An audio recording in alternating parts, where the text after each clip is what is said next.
Selamat malam adik-adik remaja dan kakak-kakak pembina. Puji Tuhan, torang masih diberikan kesempatan oleh Tuhan sehingga pada malam hari ini torang boleh beribadah bersama-sama. Walaupun ibadah dilaksanakan di rumah masing-masing, namun kiranya itu tidak mengurangi torang sukacita untuk melayani dan memuji nama Tuhan. Namun sebelum itu, mari kita satu dalam doa, kita berdoa. Ya Tuhan Allah yang bertata dalam kerajaan sorga, terima kasih Tuhan atas berkat cinta kasih-Mu, kekuatan yang Engkau berikan kepada kami semua sampai pada saat ini. Kami boleh lagi beribadah, memuji dan memuliakan nama-Mu.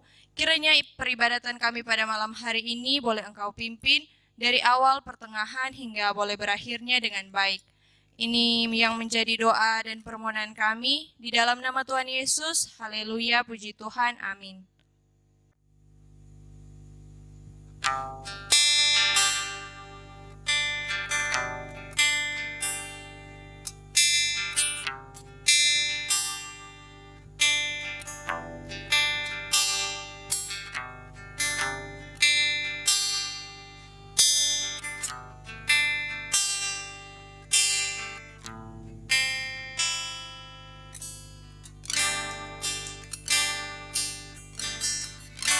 Pujilah aku Tuhan, cobalah aku Tuhan, selidiki batinku dan hatiku, mataku tertuju padamu. Aku cinta padamu Tuhan, aku rindu hadirat-Mu Tuhan, aku ingin selalu dekat padamu, menikmati kehadirat-Mu. Ku nyanyi Hosana bagi Rajaku yang duduk di tahta. Aku muliakan dan ku agungkan, Kau layak disembah. Kau layak disembah, Kau layak disembah. Shalom, damai di hati. Terpujilah nama Tuhan kita karena yang telah berkenan kepada kita hari ini dalam mengikuti peribadatan remaja Jemaat Gemim Yordan yang berbentuk aras jemaat. Dan walaupun pada saat ini peribadatan kita masih terbatas oleh waktu dan tempat, tapi bersyukur kepada Tuhan karena kita masih bisa berkumpul dan bisa melakukan sharing bersama pada hari ini. Kita akan membaca firman Tuhan, tapi sebelum itu kita akan berdoa. Untuk menuntun kita dalam pembacaan firman Tuhan, mari kita berdoa. Ya Bapa yang Maha Baik, terima kasih Bapa atas setiap cinta kasih-Mu kepada kami pada hari ini. Kami yakin percaya Bapa, ini semua bukan kebetulan, tapi karena rencana-Mu. Kami mau datang kepadamu Bapa, kami minta ampun atas setiap salah dan dosa kami, yang selama ini kami perbuat Bapa melawan kehendak-Mu, yang kami lakukan lewat sesama kami, orang tua kami, bahkan orang-orang terdekat kami, dan terlebih khususnya kepada Engkau. Ampuni setiap salah dan dosa kami Bapa, dan kiranya Engkau mau suci kuduskan kami. Kami mau membaca dan mendengarkan firman Bapa. Kiranya Tuhan Engkau berkati itu agar firman-Mu ya Tuhan bisa kami pahami dan mengerti. Di dalam nama Tuhan Yesus Kristus kami berdoa. Haleluya, puji Tuhan. Amin. Pembacaan kita pada hari ini terdapat dalam Pengkhotbah 10 ayat 1 sampai 20. Yang diberikan perikop oleh Lembaga Alkitab Indonesia, akibat-akibat kebodohan. Lalat yang mati menyebabkan urapan dari pembuat urapan berbau busuk, Demikian juga sedikit kebodohan lebih berpengaruh daripada hikmat dan kehormatan. Hati orang berhikmat menuju ke kanan, tetapi hati orang bodoh ke kiri. Juga kalau ia berjalan di lorong orang bodoh itu, tumpul pikirannya. Dan ia berkata kepada setiap orang, "Orang itu bodoh." Jika amarah penguasa menimpa engkau, janganlah meninggalkan tempatmu, karena kesabaran mencegah kesalahan-kesalahan besar. Ada suatu kejahatan yang kulihat di bawah matahari sebagai kehilafan yang berasal dari seorang penguasa. Pada banyak tempat yang tinggi didudukan orang bodoh, sedangkan tempat yang rendah diduduki orang kaya. Aku melihat budak-budak menunggang kuda dan pembesar-pembesar berjalan kaki seperti budak-budak. Barang siapa menggali lubang akan jatuh ke dalamnya, dan barang siapa mendobrak tembok akan dipungut ular. Barang siapa memecahkan batu akan dilukainya, barang siapa membelah kayu akan dibahayakannya. Jika besi menjadi tumpul dan tidak diasah, maka orang harus membesar tenaga, tetapi yang terpenting untuk berhasil adalah hikmat. Jika ular memagut sebelum mantra diucapkan, maka tukang mantra tidak akan berhasil. Perkataan mulut orang berhikmat menarik, tetapi bibir orang bodoh menelan orang itu sendiri. Awal perkataan yang keluar dari mulutnya adalah kebodohan, dan akhir bicaranya adalah kebebalan yang mencelakakan. Orang yang bodoh banyak bicaranya, meskipun orang tidak tahu apa yang akan terjadi, dan siapakah yang akan mengatakan kepadanya apa yang akan terjadi sesudah dia? Jeripaya orang bodoh melelahkan orang itu sendiri, karena ia tidak mengetahui jalan ke kota. Wahai engkau tanah, kalau rajamu seorang kanak-kanak, dan pemimpin-pemimpinmu pagi-pagi sudah makan. Berbahagialah engkau tanah, kalau rajamu seorang yang berasal dari kaum pemuka, dan pemimpin-pemimpinmu makan pada waktu dalam keperkasaan dan bukan dalam kemabukan. Oleh karena kemalasan runtuhlah atap, dan oleh karena kelambanan tangan bocorlah rumah. Untuk tertawa orang menghidangkan makanan, anggur meriangkan hidup, dan uang memungkinkan semuanya itu. Dalam pikiran pun janganlah engkau mengutuki raja, dan dalam kamar tidur janganlah engkau mengutuki orang kaya. Karena burung di udara mungkin akan menyampaikan ucapanmu, dan segala yang bersayap dapat menyampaikan apa yang kau ucapkan. Demikianlah firman Tuhan pada hari ini.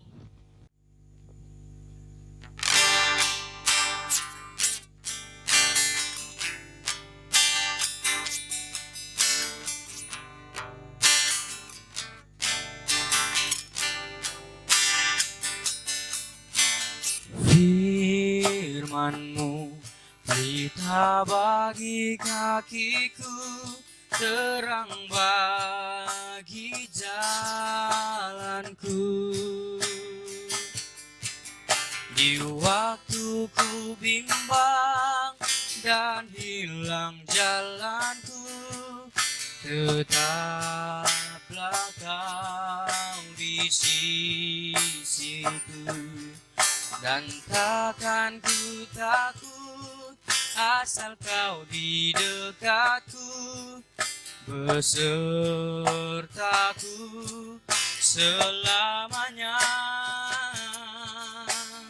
Firman-Mu pelita bagi kakiku, terang bagi jalanku. Puji Tuhan, telah hadir bersama kita di sini Bapak Pendeta Ibrahim Karundeng, Sarjana Teologi, selaku Ketua Jemaat Gemim Yordan Danau Tanak Beru, dan juga ada Kak Angel Leo, selaku Penatua Remaja Jemaat Gemim Yordan Danau Tanak Beru.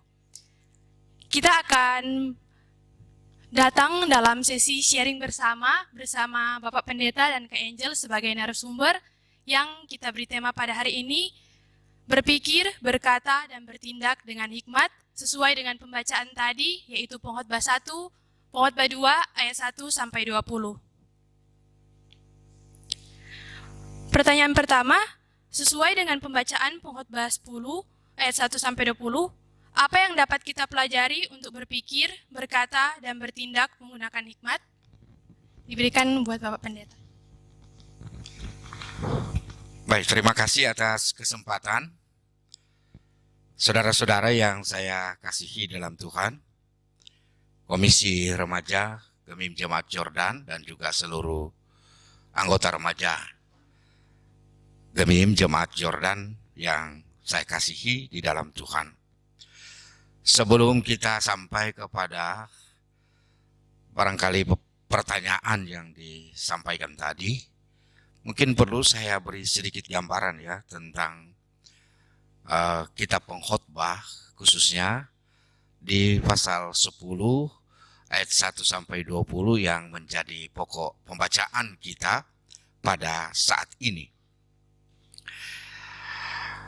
Kitab pengkhotbah kalau kita perhatikan dia penuh dengan ungkapan yang terkesan agak pesimis ya, skeptis. Dan memang ada kecenderungan, ada salah satu kecenderungan manusia untuk melihat segala sesuatu sebagai hal yang tidak bermakna, yang sia-sia. Ada salah satu aliran filsafat ya yang menganggap bahwa hidup ini dengan segala sesuatu yang ada sebenarnya adalah penderitaan. Jadi sebenarnya hampir mirip dengan pengkhotbah. Saudara mau jadi kaya itu penderitaan. Jadi miskin itu penderitaan. Selama kita masih memikirkan sesuatu, itu berarti penderitaan. Nah, dalam salah satu agama, saya tidak perlu sebutkan, barangkali ini juga menjadi salah satu jiwa dari agama itu. Dan bagaimana orang untuk bisa menikmati apa yang disebut, katakanlah, keselamatan ya. Orang harus sampai kepada kondisi yang hampa. Nah, dia tidak pikirkan sesuatu dan seterusnya. Dia berada pada keadaan yang kosong. Dan itulah nirwana. Itulah sorga. Ya. Nah, kita membaca dalam kitab pengkhotbah salah satu sebenarnya kecenderungan berpikir seperti itu. Segala sesuatu sia-sia. Buat apa manusia bersusah-susah? Buat apa manusia berjeri lelah? Nah, dalam Alkitab, khususnya dalam Perjanjian Baru, bertolak dari karya Yesus, kita dibawa kepada suasana lain untuk memandang kehidupan. Jadi kalau yang tadi itu memandang kehidupan agak pesimis, dalam Alkitab kita juga dibawa kepada pemahaman yang optimis. Kita ingat surat Rasul Paulus kepada jemaat Roma, antara lain dia bilang, karena itu saudara-saudara berdirilah teguh, jangan goyah dan giatlah selalu dalam pekerjaan Tuhan. Sebab kamu tahu bahwa dalam persekutuan dengan Tuhan jerih payahmu tidak sia-sia. Lebih optimis ya. Dan ini juga karena dilihat kehidupan ini bernilai, kehidupan ini berharga. Dan kalau kita tarik dalam kaitan dengan karya Yesus, karena berharganya kehidupan ini, maka ia harus mengorbankan dirinya untuk memberi kehidupan kepada manusia, termasuk secara khusus orang percaya.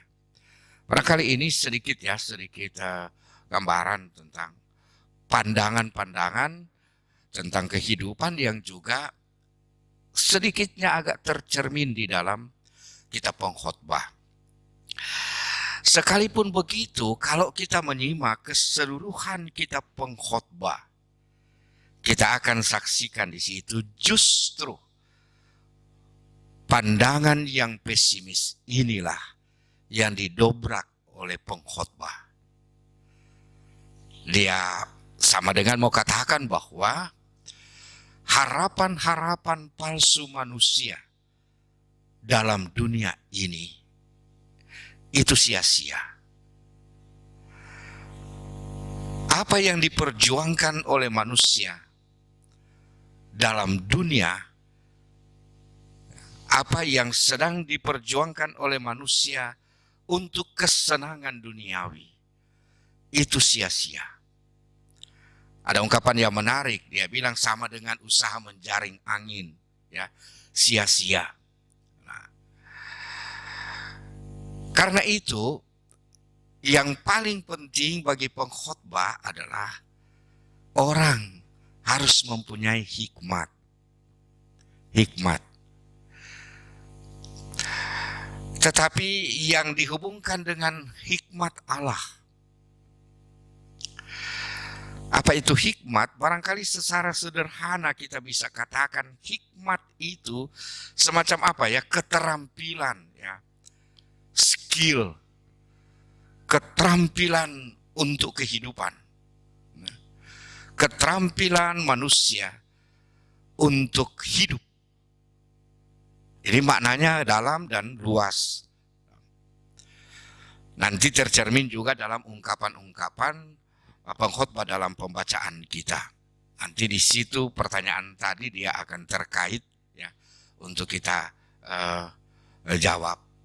Jadi kaitan dengan kitab pengkhotbah ini secara sederhana mau dikatakan begini.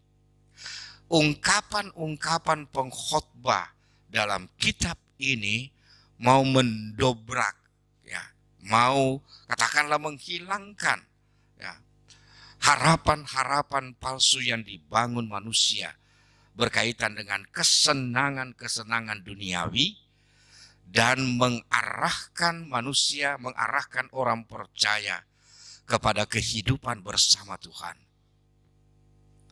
Dan kehidupan bersama dengan Tuhan itulah yang membuat hidup orang percaya itu bernilai, berharga. Nah, saudara-saudara, ada ungkapan dalam pembacaan kita yang mengatakan bahwa orang berhikmat dia berjalan ke kanan, sementara orang bodoh dia berjalan menuju ke kiri. Dalam konteks, ya, konteks kita pengkhotbah itu kanan itu punya arti, ya, punya makna tersendiri, yaitu bahwa itu dihubungkan dengan kebaikan-kebaikan. Kata kanan itu dihubungkan dengan hal-hal yang baik, ya. Dihubungkan dengan sesuatu yang menjadi kekuatan dalam hidup. Dihubungkan dengan keberhasilan, tapi juga dihubungkan dengan kemuliaan kehidupan. Sebaliknya, tentu dengan istilah kiri, yang kalau kita kaitkan dengan, hubungkan dengan yang pertama tadi, itu bermakna jalan atau berhubungan dengan hal-hal yang membawa kehancuran, hal-hal yang membawa kemalangan dan penderitaan. Nah, kali ini dua hal kita bisa mengerti, bisa memahami ketika pengkhotbah katakan orang berhikmat dia berjalan ke kanan, sedangkan orang bodoh dia berjalan ke kiri. Artinya bahwa orang berhikmat dia akan menuju kepada kebaikan. Orang berhikmat akan menuju kepada prestasi dan keberhasilan. Dia akan menuju kepada kehormatan dan kemuliaan hidup. Sebaliknya, orang bodoh dia menuju kepada kebinasaan, kemalangan, dan kehancuran. Dan ini sesuatu yang mendasari, barangkali perlu mendasari apa yang kita pahami, hendak pahami di dalam kitab ini. Nah, saudara-saudara, dengan begitu kita sebenarnya beroleh gambaran tentang apa yang ditanyakan tadi, tentang bagaimana hidup berhikmat, ya. Hidup berhikmat, ya. Hidup berhikmat itu sebenarnya punya makna yang luas juga, ya. Kalau kita ikuti dalam Alkitab keseluruhan, kata-kata hikmat ini ada banyak kaitannya. seringkali dihubungkan dengan hukum Taurat, seringkali dihubungkan dengan Yesus yang dalam Alkitab Perjanjian Baru Rasul Paulus katakan, dia bilang Yesus adalah hikmat Allah yang berbeda dengan hikmat dunia yang selalu dikaitkan hanya semata-mata dengan pengetahuan. Nah, hikmat Allah itulah yang menuntun orang percaya untuk mampu membedakan mana yang baik dan mana yang tidak. Hikmat itulah yang membuat orang percaya dapat memikirkan hal-hal yang baik. Dan karena itu dia dapat melakukan, dapat mengerjakan hal-hal yang mendatangkan kebaikan, yang mendatangkan kesejahteraan, yang mendatangkan hal-hal yang positif dalam hidup. Barangkali ini mungkin secara sederhana kalau kita katakan apa yang bisa kita pahami tentang hidup berhikmat ya. Hidup berhikmat ya. Hidup berhikmat itu berarti hidup di mana orang-orang percaya secara khusus dia mampu menjalani kehidupan bersama dengan Tuhan. Dan dia mampu untuk membedakan mana yang baik, mana yang tidak. Dia mampu untuk berpikir secara baik untuk kebaikan banyak orang, tetapi sekaligus juga dia bertindak, ya, termasuk di dalamnya tentu berucap, ya, secara baik. Artinya bahwa tindakan ucapan orang percaya akan menjadi tindakan dan ucapan yang membangun kehidupan. Kalau boleh saya ingin tambahkan sedikit ya di sini. Di gereja hari Minggu saya sempat menyinggung apa yang kita sebut pengambilan keputusan etis ya. Orang ini hari-hari ambil keputusan etis. Tuh mau ambil keputusan etis itu bukan soal mau pilih antara putih dan hitam. Atau yang bagus dengan yang nyanda. Kalau so tahu bagus, siapa mau pilih lagi? Tentu kata so tahu, pilih yang bagus. Ya. Tetapi yang dikaitkan dengan pengambilan keputusan adalah bagaimana kita mengambil keputusan terhadap misalnya problem. Dua-duanya baik atau dua-duanya buruk. Ya. Kan orang begitu. Loh, ini bagus. Mau pilih mana? Itu bagian dari pengambilan keputusan etis. Dalam masalah-masalah yang rumit, justru di sinilah pengambilan keputusan etis itu menjadi seringkali sulit. Ada masalah, kita ambil jalan ini, risiko ada. Ambil jalan itu, risiko ada. Nah, dalam pengambilan keputusan etis dia katakan, dalam kondisi seperti itu kita harus memikirkan dan mempertimbangkan mana risiko yang lebih kecil untuk kita tempuh, untuk kita ambil. Kira-kira seperti itu sedikit gambaran. Dan ini sebenarnya ada kaitan dengan ungkapan-ungkapan Rasul Paulus ya. Kita agak sedikit singgung ya apa yang diungkapkan di situ. Ya. Ungkapan Rasul, bagaimana orang ambil keputusan etis? Dan karena itu bagaimana kita memikirkan atau berpikir dengan hikmat. Bertindak dengan hikmat. Kalau kita pelajari Rasul Paulus ungkapan-ungkapan dalam suratnya, kita akan temui beberapa hal yang menjadi pertimbangan dalam berpikir, berkata, dan bertindak dengan hikmat. Yang pertama, hati nurani. Sekali lagi, hati nurani. Jangan lakukan sesuatu yang bertentangan dengan hati nurani. Ya. Sebab kalau kita lakukan yang bertentangan dengan hati nurani, tidak perlu Tuhan menghukum kita. Diri kita sendiri akan menghukum kita. Apa sebab? Karena kita akan merasa bersalah dalam diri. Pertimbangan kedua, apakah itu membangun? Membangun dalam arti dia mendatangkan kebaikan bagi diri dan juga mendatangkan kebaikan bagi orang lain. Yang ketiga, apakah itu berguna? Jadi kegunaan.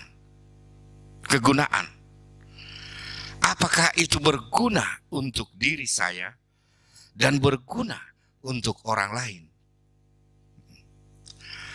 Dan yang berikut adalah ungkapan syukur.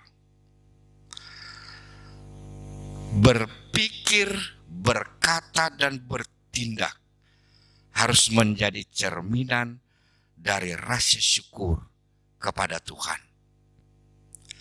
Dan yang paling terakhir, yang paling utama adalah menempatkan Tuhan di atas segalanya. Menempatkan Tuhan di atas segalanya itu berarti firman-Nya menjadi landasan utama dari sebuah pertimbangan. Jadi mungkin ini ya. Nah, dengan uraian-uraian seperti ini, saya ingin katakan bahwa kita mau berpikir, kita mau berkata, kita mau bertindak sebagai orang yang berhikmat. Itu tidak lepas dari pertimbangan-pertimbangan yang harus kita lakukan. Nah, jadi ini mudah-mudahan kita semua jadi orang berhikmat, ya. Oke, mungkin sementara itu dulu yang bisa saya katakan, ya.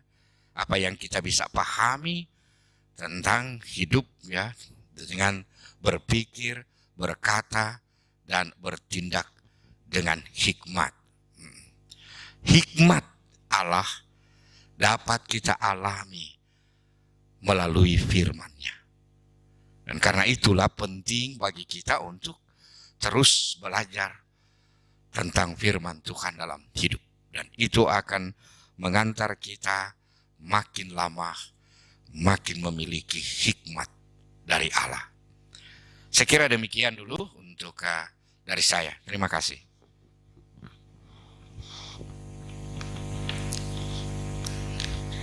Terima kasih. Untuk Kak Angel, bisakah kakak berikan contoh hal-hal yang dapat merusak hikmat Allah dalam lingkungan pergaulan remaja pada saat ini?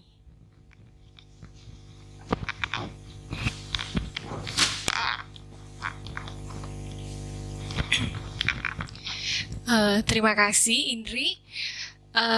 Menyambung dengan yang sudah disampaikan oleh Bapak Pendeta tadi, dalam kehidupan remaja begitu banyak hal yang sering tanpa kita sadari membuat hikmat ini tidak kita gunakan lagi dalam suatu contohnya pengambilan keputusan. Ada orang yang bilang hidup ini adalah pilihan. Dari kita bangun pagi dengan segala aktivitas yang kita lakukan setiap hari, kita sering diperhadapkan dengan pilihan-pilihan yang ada. Simpelnya mungkin kalau di kasus seorang remaja, pilihan yang sederhana yang sering tanpa kita sadari itu orang salah ambil keputusan, karena pilihan juga ada baik dan tidaknya ketika kita salah mengambil sebuah pilihan. Ada pilihan yang sederhana, ada juga pilihan yang berpengaruh ke depannya, ke kehidupan kita selanjutnya. Dan contohnya ketika kita bangun pagi, ada satu pilihan, mau ambil handphone, buka Facebook atau Instagram story, atau di dapur, Bapak bilang, atau sikat gigi, mandi, atau kita mengucap syukur kepada Tuhan dalam doa. Pilihan yang sederhana, tergantung kita memilih semuanya, tapi apakah itu benar dan sesuai dengan kehendak Tuhan atau tidak? Sering juga sebagai orang muda, remaja maupun pembina remaja, tanpa sadar kita merasa kita yang paling tahu apa yang terbaik. Kita sering merasa apa yang kita inginkan itu adalah yang paling baik, yang paling tepat untuk terjadi di saat itu mungkin ketika kita menginginkannya.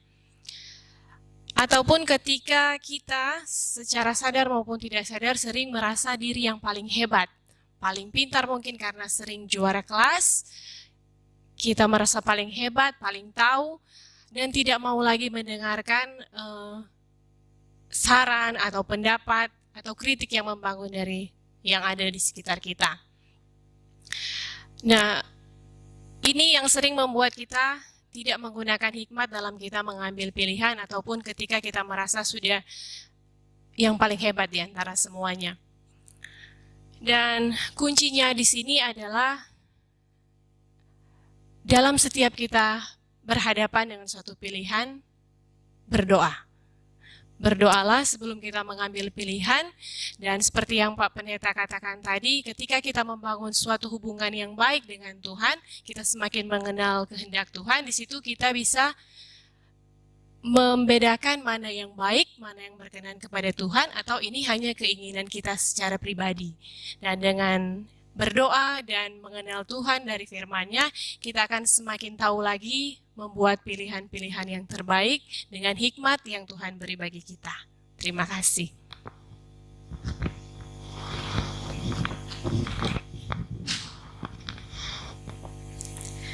Terima kasih buat Kak Angel. Selanjutnya buat Pak Pendeta, bagaimana cara kita mewujudkan persekutuan dalam kehidupan pertemanan yang sudah modern atau dalam era milenial sekarang ini, yang sama-sama berpikir, berkata, dan bertindak dengan hikmat? Baik, terima kasih untuk kesempatan yang kedua ini. Saya ingin menyambung sedikit apa yang disampaikan oleh Penatua Angel, tapi ini dalam bentuk semacam ilustrasi ya. Orang so pernah dengar karena kita so pernah juga sampaikan di gereja.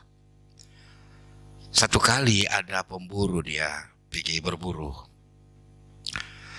Dan sampai di hutan,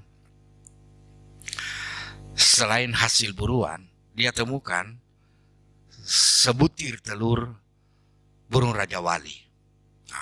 Jadi telur Raja Wali ini dia bawa, tapi sampai di rumah dia rasa sayang untuk mau goreng. Dia lihat di belakang rumah ada ayam bertelur. Kong so ndak lama mengeram. Dia titip itu telur ini. Dan setelah menetas ini telur ayam, rupanya menetas juga ini Raja Wali, telur Raja Wali. Dan apa yang jadi? Di antara anak-anak ayam ini, ya anak-anak ayam ini, ada seekor yang lain dari yang lain. Yang sebenarnya adalah Raja Wali kecil. Tapi Raja Wali ini dia hidup bersama-sama dengan anak-anak ayam. Dia diasuh oleh induk ayam. Dia induk ayam kasih belajar cari makan dengan cara mengais, ya. Dan sampai dia mulai agak besar dan mulai mengerti, ya. Satu kali induk ayam bawa dia didorong di halaman rumah, terus lewat ini burung terbang di angkasa, ya. Burung Raja Wali. Terus Raja Wali kecil ini tertarik dan dia lihat ke atas. Wah, kebetulan langit cerah. Dia ikut akan mata sampai jauh, sampai menghilang. Apa yang jadi dalam hati? Dia bilang begini, kalau kita kata begitu, Kang. Kalau kita begitu ya. Oh, dia tanya dulu kotek pada induk ayam. Itu apa? Induk ayam bilang, oh itu Raja Wali. Rajanya burung-burung. Terus ini ya, Raja Wali kecil dia bilang, kalau kata kita begitu. Ini ilustrasi yang seringkali digunakan untuk menggambarkan realita hidup. Kita ada di era yang sangat modern. Dan kita mulai bertumbuh dalam kebiasaan-kebiasaan yang sangat berbeda dengan di masa yang lampau. Ya, nilai-nilai kan sekarang sudah mulai berubah. Nah, apa yang jadi Raja Wali ini? Raja Wali dia kehilangan jati diri, kehilangan identitas. Dia lupa bahwa dia Raja Wali yang bisa terbang tinggi, melintasi angkasa sama dengan orang penyanyian. Ku mau terbang tinggi, dan seterusnya. Karena dia tumbuh dan besar dalam tradisi ayam. Ini ilustrasi untuk katakan, disinilah barangkali perlu kita untuk memahami kehidupan kita. Dan karena itu kita semakin sadar bahwa kita butuh hikmat. Karena kita ada di alam yang semakin canggih, semakin berkembang. Pagi-pagi, sedang anak kecil pagi-pagi yang dia cari HP. Ya. HP cucu-cucu di rumah, sampai tengah malam yang dorang pegang HP. Ya. Dan kita semakin memerlukan hikmat Allah untuk itu, ya, memberi kita keterampilan kehidupan. Nah, barangkali ini sekedar ilustrasi untuk gambarkan yang tadi.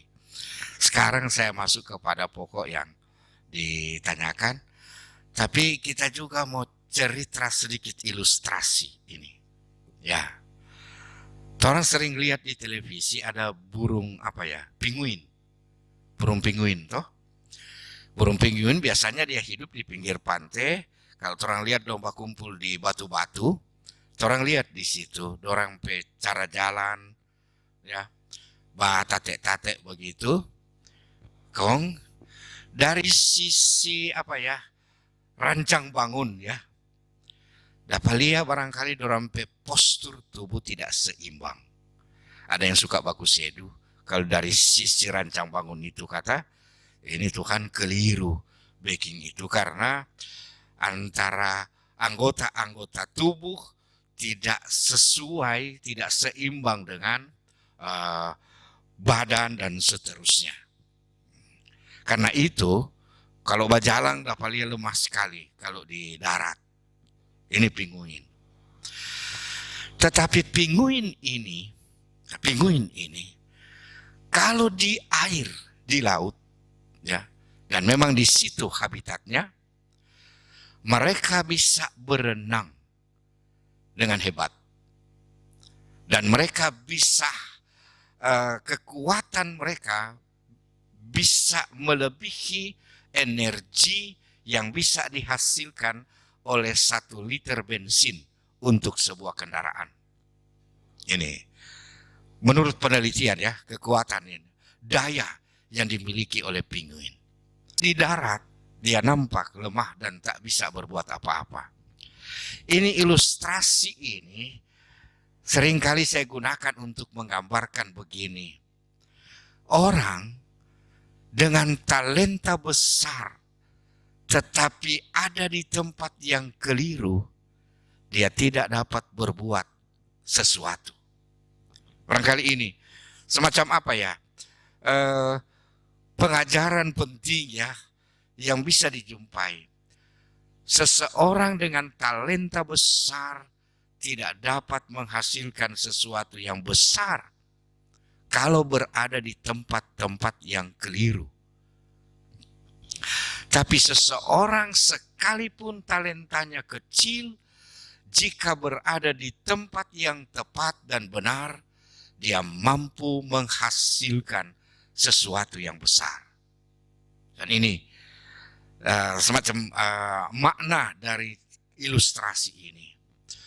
Nah, dari ilustrasi ini saya ingin sampaikan kepada kita bahwa kita ada di era yang luar biasa berkembang, Kita ada di setiap perkumpulan. Kita ada di tempat di mana saja yang memungkinkan kita hadir. Dan ini, ilustrasi ini sebenarnya memberi semacam apa ya, tanda-tanda awas bagi kita ya. Bahwa kita dapat bertumbuh dengan baik. Kita dapat berkembang sedemikian rupa bila kita berada di tempat-tempat yang tepat dan benar. Dan ini sebenarnya ini juga perlu secara praktis. Orang mau bilang begini, sebenarnya untuk apa yang ditanyakan tadi mendorong kita untuk menghindarkan diri dari apa ya, tempat-tempat, dari kerumunan-kerumunan yang sebenarnya tidak bermakna. Nah, ini perlu dikatakan karena terampai jiwa. Kita juga pernah jadi remaja, ya, pernah jadi pemuda, dan coba pahami. Kita kuliah di Jakarta dulu, ya, STT Jakarta, masih kurikulum lama 6 tahun. Dan rasakan bertumbuh dalam lingkungan yang pada zaman itu tahun 1977 ya sampai 1983 kurikulum lama, dan itu kondisi yang demikian. Nah, lingkungan pergaulan dalam kehidupan dia akan menentukan.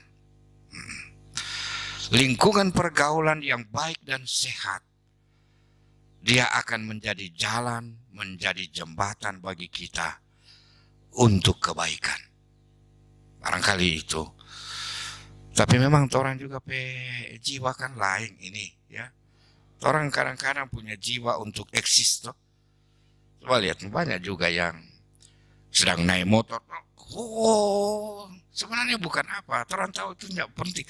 Tetapi ini anak-anak remaja laki-laki dorong mau kasih tunjuk patu yang remaja-remaja perempuan tuh, karena mau eksis, mau kasih tunjuk hebat.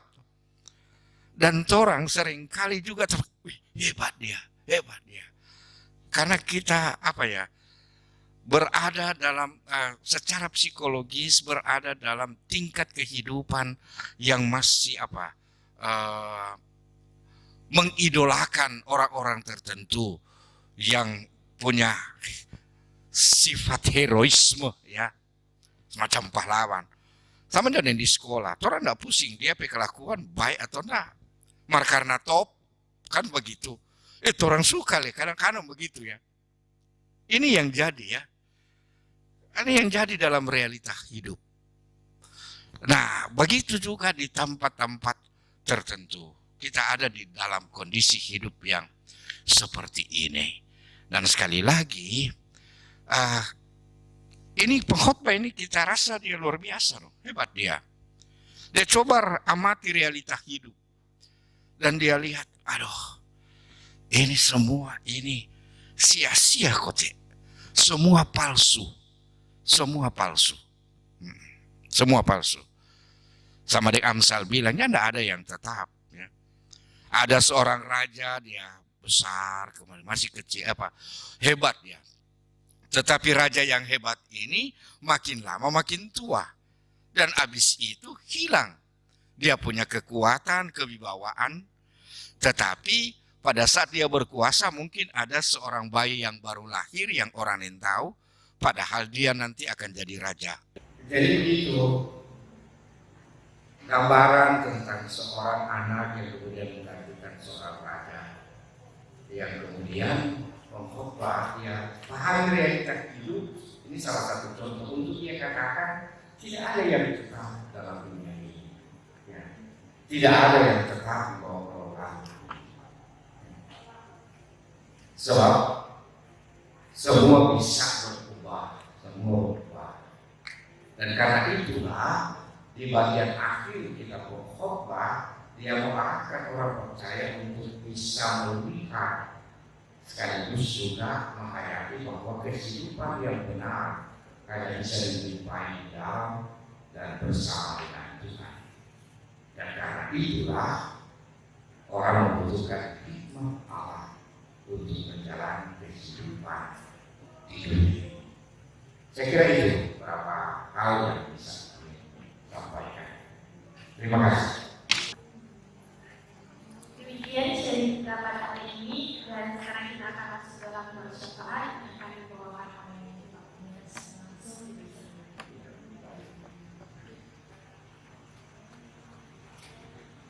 Baik saudara-saudara, mari kita berdoa. Kami bersyukur kepada Tuhan, sebab kami percaya Engkaulah yang berkenankan kami untuk boleh menghayati kehidupan bersama sebagai satu persekutuan pelayanan jemaat Tuhan, khususnya remaja benih jemaat Yordan Rancangan Welu. Terima kasih untuk kesempatan yang indah ini, yang di dalamnya kami boleh merenungkan firman-Mu. Kami percaya bahwa firman-Mu menjadi tuntunan dalam kehidupan kami untuk dapat mengarahkan, membimbing kami menjalani kehidupan sebagaimana yang Engkau kehendaki. Namun demikian kami sadar ada berbagai kelemahan dan keterbatasan yang kami miliki. Oleh karena itu kami memohon berkenan kiranya Tuhan melalui kuasa Roh-Mu menguatkan kami, menuntun kami, agar supaya kami dapat menjadi setia menjalani kehidupan seturut dengan hikmat-Mu. Terima kasih Tuhan. Kami juga bersyukur kepada-Mu karena Engkau perkenankan kami boleh beribadah sebagai persekutuan remaja benih jemaat Yordan di tengah-tengah pergumulan akibat adanya pandemi COVID-19. Tuhan, terima kasih, sebab kami sadar bahwa tak semua remaja gereja dapat mengalami hal yang sama seperti yang kami alami dan lakukan pada saat ini. Kami berdoa dan memohon penyertaan Tuhan untuk kegiatan-kegiatan ibadah kami selanjutnya. Tuhan berkenan memberkati melalui koordinasi komisi pelayanan remaja jemaat. Biarlah kiranya apa yang menjadi rencana-rencana kegiatan di tengah-tengah adanya pandemi COVID-19 ini, semua itu boleh berlangsung, boleh berjalan dengan lancar, dan di dalamnya kami remaja Tuhan dapat senantiasa memuji dan memuliakan Engkau. Berkati juga komisi pelayanan remaja dalam mengkoordinasikan seluruh kegiatan pelayanan secara khusus bagi warga remaja jemaat-Mu, supaya segala sesuatu yang bisa kami lakukan di tengah-tengah keterbatasan itu boleh menjadi berkat bagi kehidupan berjemaat, tapi juga bagi kehidupan secara khusus remaja-remaja jemaat-Mu. Kami berdoa dan mohon penyertaan Tuhan untuk aktivitas-aktivitas pelayanan jemaat Gereja Yordan. Tuhan berkenan memberkati rencana-rencana pelayanan. Tuhan berkenan memberkati kehidupan keluarga-keluarga jemaat, menyertai dan memberkati pelayan-pelayan khusus Tuhan, hamba-hamba Tuhan, dan memberkati serta menyertai kehidupan kami sekalian. Dengan begitu ya Tuhan, kami senantiasa terpelihara di dalam kasih. Kami doakan anggota-anggota remaja dimanapun mereka berada, Tuhan berkenan memilih, menyertai dan memberkati dalam pendidikan, dalam berbagai aktivitas hidup yang mereka lakukan. Tuhan kiranya hadir, memberi kekuatan dan mencurahkan hikmat-Mu untuk menuntun seluruh remaja jemaat kepada kehidupan yang menuju kebaikan, yang menuju keberhasilan, dan yang menuju kepada kehormatan dan kemuliaan hidup. Terima kasih Bapa. Inilah doa, ucapan syukur dan permohonan kami yang kami sampaikan dan minta kepadamu hanya di dalam nama Yesus, Tuhan dan Juru Selamat kami. Amin.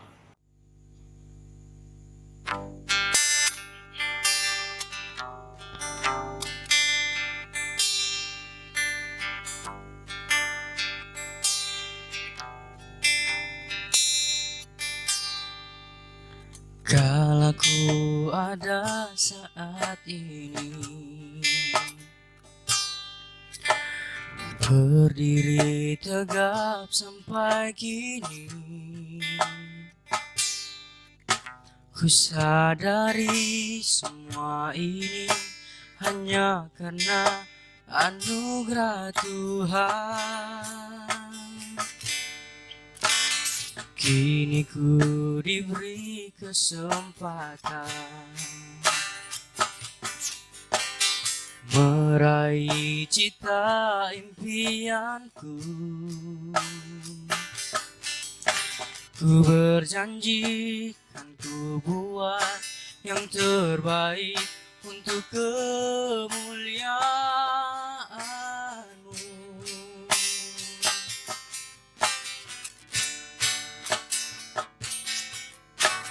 Inilah hidupku Tuhan, ku serahkan hanya untuk-Mu, menjadi teladan bagi setiap orang. Pakailah hidupku Tuhan, walau ku masih remaja, menjadi teladan untuk kemuliaan Tuhan. Ku jadi teladan, Kau jadi teladan, kita jadi teladan untuk kemuliaan Tuhan.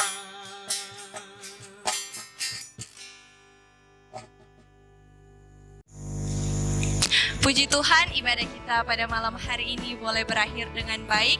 Kiranya apa yang telah kita perbincangkan tadi boleh menuntun dalam kehidupan kita sehari-hari. Untuk adik-adik remaja dan kakak-kakak pembina, selalu jaga kesehatan, tetap di rumah aja. Tuhan Yesus memberkati kita semua.